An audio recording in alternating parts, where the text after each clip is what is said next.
नमस्कार साथियों मार्च की काफ़ी लोगों की पेंशन नहीं आई है। मेरे पास काफ़ी कमेंट आए हैं और पूछ रहे हैं सर हमारी पेंशन अभी तक नहीं आई है, आखिर वो कब आएगी। तो देखिएगा दोस्तों, मैं आपको कुछ अपडेट लेकर आया हूँ। ये मैं अपडेट आपको बाद में बताऊंगा। पहले मैं बताऊंगा कि जिनकी पेंशन नहीं आई है उनकी क्या वजह है, कि उनकी पेंशन क्यों नहीं आई है और मार्च की पेंशन कब तक आ जाएगी। देखिएगा साथियों, रियलिटी ये है कि कई लोगों की पेंशन आ चुकी है, लेकिन साथियों सबसे बड़ी बात है कि सर्वर पर इतना ज़्यादा लोड पड़ रहा है, इसलिए वो पेंशन का काम है वो धीरे धीरे कर रहा है। यहाँ साथियों सर्वर है वो काफ़ी स्लो हो गया है। स्पर्श की तरफ से दोस्तों मैसेज भी दिए गए थे पेंशन को लेके, लेकिन जब पेंशन दोस्तों 1 अप्रैल से काफ़ी सिर्फ 10% लोगों की ही पेंशन पहुंच पाई है और बाकी की 90% वालों की दोस्तों जो पेंशन में आपको फिक्स्ड डेट आपको बता दे रहा हूँ।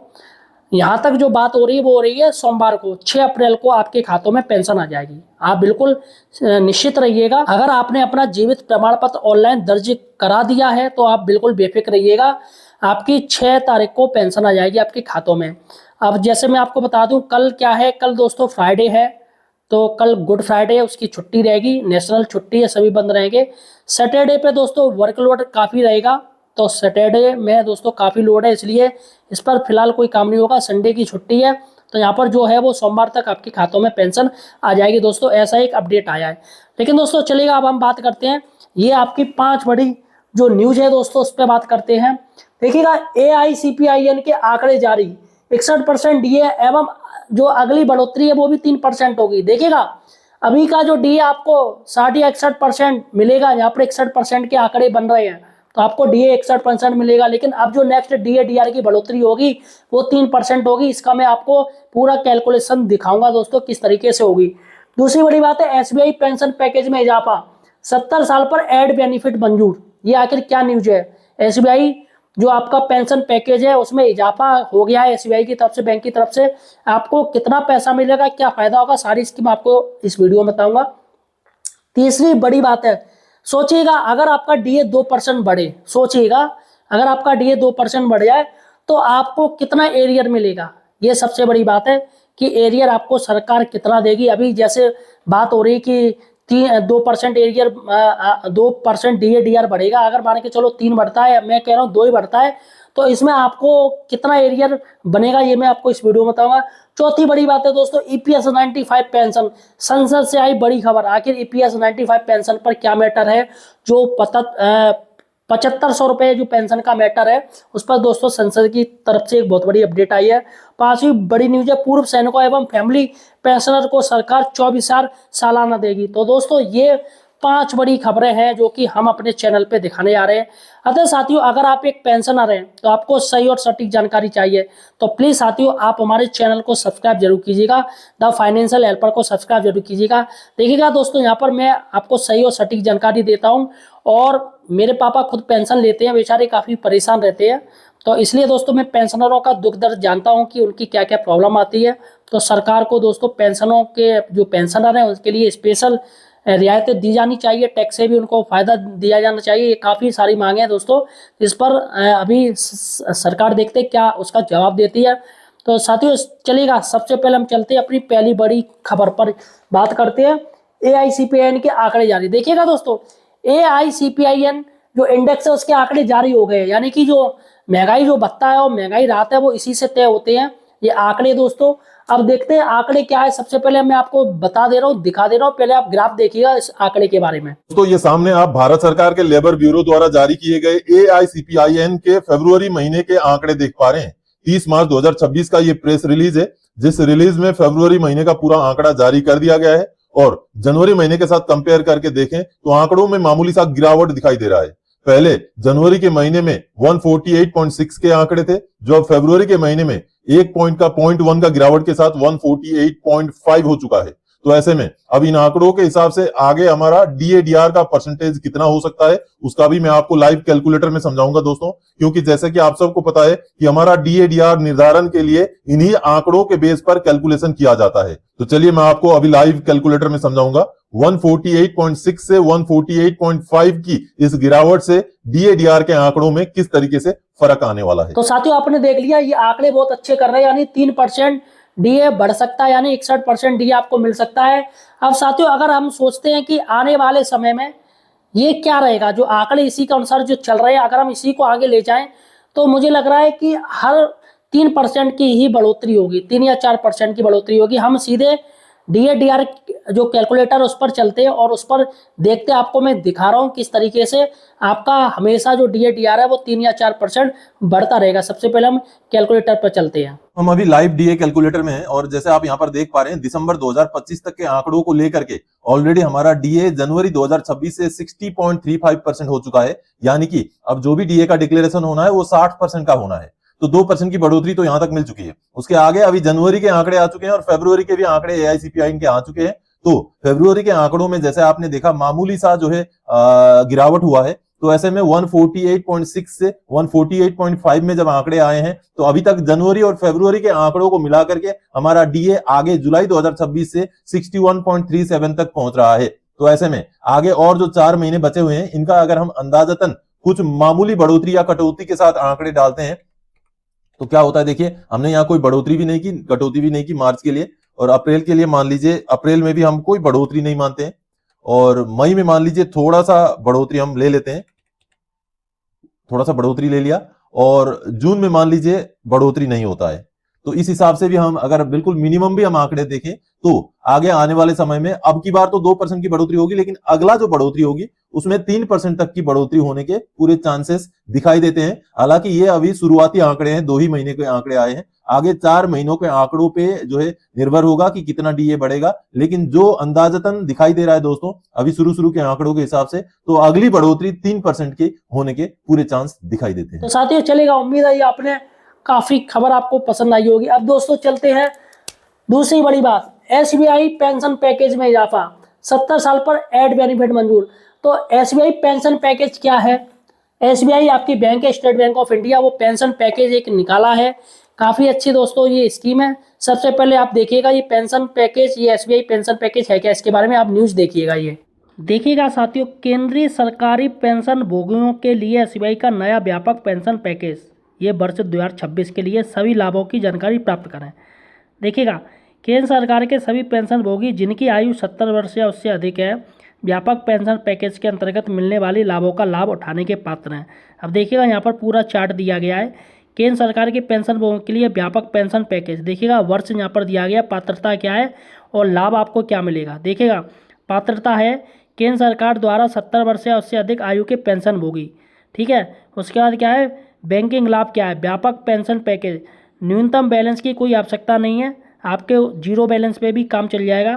मुफ्त आपको SMS अलर्ट मिलेगा, इसका कोई चार्ज नहीं, आपसे साल में जो चार्ज होता है वो नहीं लिया जाएगा।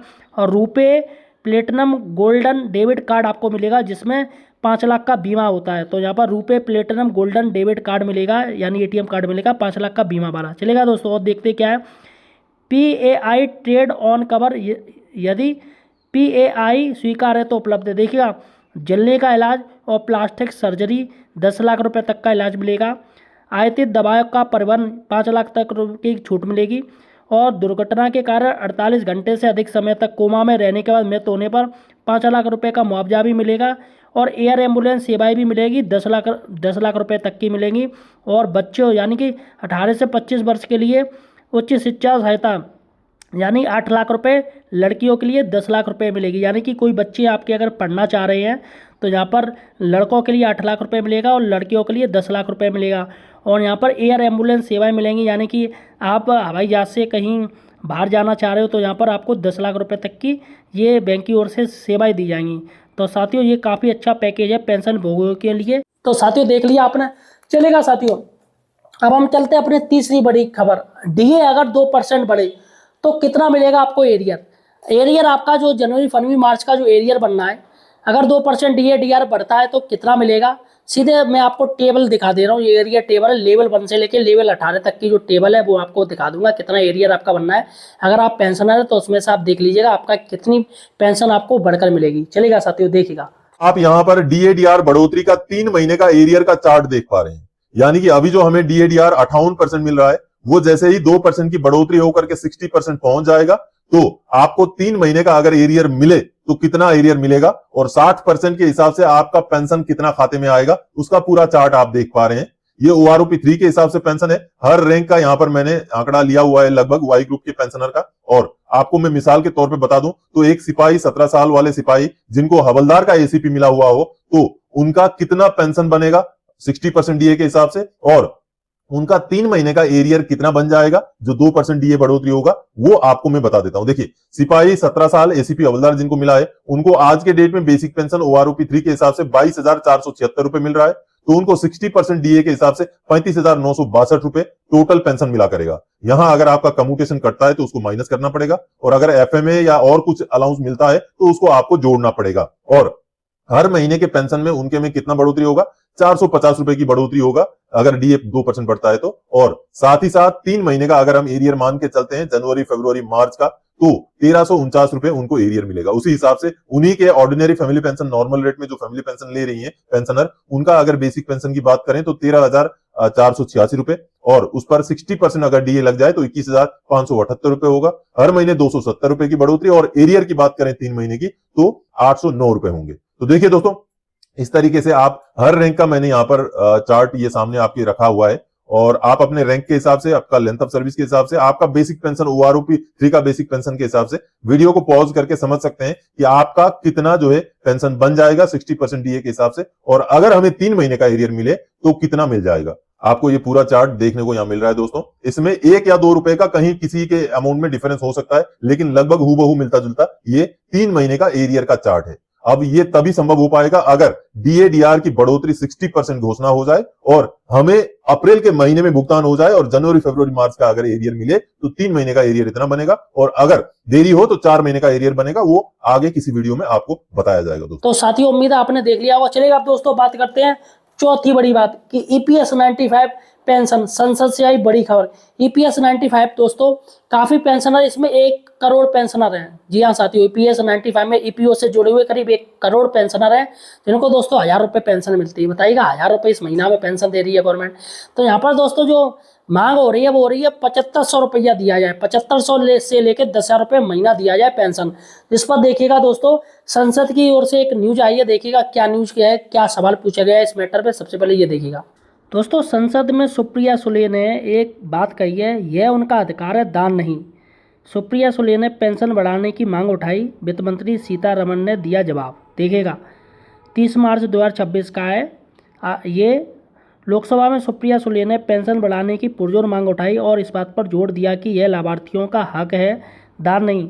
वित्त मंत्री निर्मला सीतारमण ने सवालों का जवाब देते हुए पेंशन वृद्धि और श्रमिकों के अधिकारों पर सरकार का रुख स्पष्ट किया। चर्चा में ईपीएस 95 पेंशन योजना को लेकर बनी चिंताओं और सेवानिवृत्तियों के अधिकारों की रक्षा की आवश्यकता पर प्रकाश डाला गया। तो यहाँ पर साथियों वित्त मंत्री निर्मला सीतारमण जी का द्वारा यही कहना है कि ईपीएस 95 को लेकर बहुत ही जल्दी एक वो बड़ा ऐलान करने जा रही हैं। जी हाँ साथियों, अब देखते हैं वो ऐलान क्या होगा। तो साथियों चलेगा, देखते हैं सरकार क्या जवाब देती है। चलेगा साथियों, 5वीं बड़ी न्यूज है, पूर्व सैनिकों एवं फैमिली पेंशनर को सरकार 24,000 सालाना देगी। आखिर क्या मैटर है दोस्तों, ये 24,000 सालाना क्यों देगी, और 24,000 से लेकर 30,000 रुपये सालाना मिलेगा। मैं आपको बता दूं 30,000 रुपये तक सालाना मिलेगा। आखिर वो क्या न्यूज है, सबसे पहले आप ये न्यूज देख लीजिए, ये क्या है। तो ये जो सामने आप लेटर देख पा रहे हैं जो सोशल मीडिया में शेयर हुआ है, और इस लेटर की अगर ऑथेंटिसिटी हो जाए तो ये एक बहुत बड़ा आदेश है। आप जैसे देख पा रहे हैं बिहार सरकार द्वारा जारी किया गया 18 मार्च 2026 का आदेश है।